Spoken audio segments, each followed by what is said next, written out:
La technique du raku, c'est cette technique qui passionne depuis plusieurs années Yannick Conan.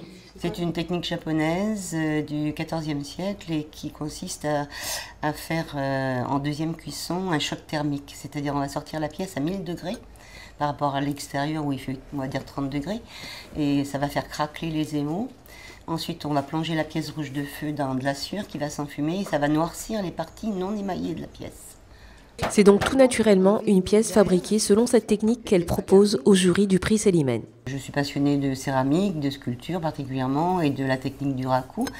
Et que comme c'est un peu spécial, j'avais envie de voir par rapport aux yeux des autres ce que donnerait une exposition d'une de mes sculptures. Donc je me suis, si vous voulez, mis en exposition pour avoir des réactions, de savoir si ce que je faisais pouvait éventuellement plaire aux autres. Le prix Célimène qui lui donne l'audace d'exposer ses créations et surtout de les vendre. Me dire que je pouvais m'exposer, je pouvais me vendre éventuellement.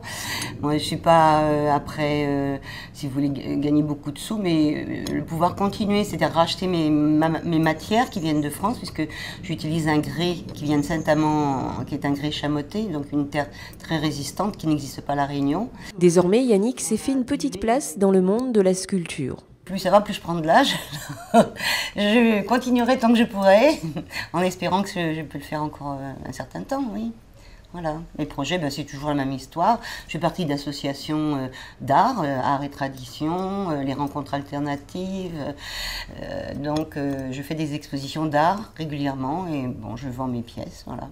Cette passionnée de céramique collectionne aussi les pièces des autres. Sur son étagère, ses acquisitions côtoient ses propres créations. Quand j'achète à d'autres céramistes des choses que je ne fais pas moi-même, comme ces bols qui sont une céramiste très très réputée maintenant.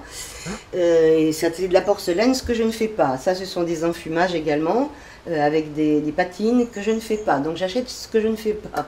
Yannick ne cherche pas à gagner beaucoup d'argent. Elle souhaite juste pouvoir acheter ses matières premières qui viennent de France. Le grès qu'elle utilise n'existe pas ici. De ce grès naissent pourtant des sculptures inspirées par la Réunion et les pays lointains, sa manière à elle de métisser l'art.